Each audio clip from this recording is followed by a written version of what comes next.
নমস্কাৰ আপোনালোকে চাই আছে সচ দা ৰিয়েলিটি আৰু এই মুহূৰ্তত হাইস্কুল শিক্ষান্ত পৰীক্ষাৰ ফলাফলৰ এক বিশেষ খবৰ লৈ ষ্টুডিঅত আপোনালোকৰ সন্মুখত মই দীপশিখা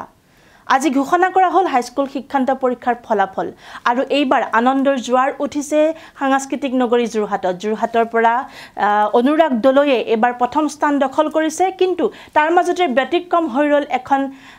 সৰকাৰী খণ্ডৰ বিদ্যালয় আজি ঘোষণা হল হাইস্কুল শিক্ষান্ত পৰীক্ষাৰ ফলাফল আনন্দৰ জোৱাৰ উঠিছে এইবাৰ জুৰহাটত প্ৰথম স্থান দখল কৰি জুৰহাটলৈ গৌৰৱ কঢ়িয়াই আনিলে অনুৰাগ দলৈয়ে কিন্তু তাৰ মাজতে ব্যতিক্ৰম হৈ পৰিল জুৰহাটৰ এখন সৰকাৰী বিদ্যালয় হয় ঠিকই শুনিছে জুৰহাট হাতীগড়ৰ ঐতিহ্যমণ্ডিত হাতীগড় উচ্চ মাধ্যমিক বিদ্যালয়ৰ পৰা প্ৰথম বিভাগত উত্তীৰ্ণ হল ২৬ জনকৈ ছাত্ৰ-ছাত্ৰী ডিষ্টিংচন সহ উত্তীৰ্ণ হল ২ জন ষ্টাৰ মাৰ্ক সহ উত্তীৰ্ণ হল ৫ জন আৰু লেটাৰ মাৰ্ক সহ উত্তীৰ্ণ হল ৭ জন চৰকাৰী বিদ্যালয়ৰ উত্তীৰ্ণ হাৰক লৈ প্ৰশ্ন উত্থাপন হৈ থকাৰ মাজতেই এইখন বিদ্যালয়ৰ ছাত্ৰ-ছাত্ৰীয়ে দেখুৱালে কৃতিত্ব উল্লেখযোগ্য যে ২২ জন শিক্ষক-শিক্ষয়িত্ৰীৰে শিক্ষাদান চলি থকা বিদ্যালয়খনৰ পৰা বিগত বৰ্ষটো ১০০% ছাত্ৰ-ছাত্ৰীয়ে সুখ্যাতিৰে উত্তীৰ্ণ হৈছে এই মুহূৰ্তত আমি আপোনালোকক পুনৰ জনাই আছো জুৰহাটৰ ঐতিহ্যমণ্ডিত হাতীগড় উচ্চ মাধ্যমিক বিদ্যালয়ৰ পৰা প্ৰথম বিভাগত উত্তীৰ্ণ হল ২৬ জনকৈ ছাত্ৰ-ছাত্ৰী ডিষ্টিংচন সহ উত্তীৰ্ণ হল ২ জন ষ্টাৰ মাৰ্ক সহ উত্তীৰ্ণ হল ৫ জন আৰু লেটাৰ মাৰ্ক সহ উত্তীৰ্ণ হল ৭ জন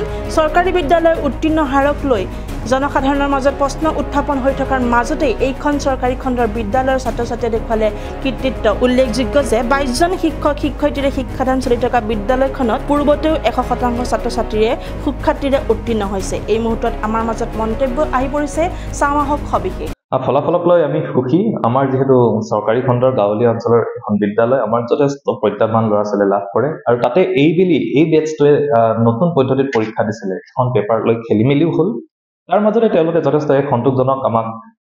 ৰিজাল্ট তেওঁলোকে দিছে আমাৰ দুগৰাকী ছাত্ৰই ডিষ্টিংচন পালে 90+ % সহিতে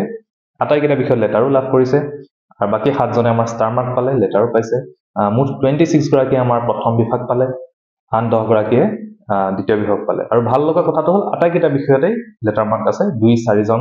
7 জন 11 জনলৈকে আমাৰ লেটাৰ লাভ কৰিছে আটাইকেইটা বিষয়তে গতিকে যোৱাবেলিও আমাৰ ভাল ৰিজাল্ট হৈছিলে এই বেটছটোৱে বহুত ধুনীয়া ৰিজাল্ট এটা আমাক দিলে আৰু আমি ইয়াতকৈ ভাল ৰিজাল্ট আগলৈ পাম আমি আশা কৰোঁ এদিন আমাৰ বিদ্যালয়ৰ পৰাই অসমৰ ভিতৰত প্ৰথমজন যাতে আমাৰ বিদ্যালয়ৰ পৰা এদিন আহিব পাৰে আমাৰ চৰকাৰী খণ্ডৰ আমাৰ বিদ্যালয়খনো যাতে সেই স্থানটোলৈকে আমি নিব পাৰোঁ তাৰ কাৰণে আমি কষ্ট কৰোঁ আৰু ছাত্ৰ-ছাত্ৰীসকলক এই ক্ষেত্ৰত মই সম্পূৰ্ণ ক্ৰেডিট দিম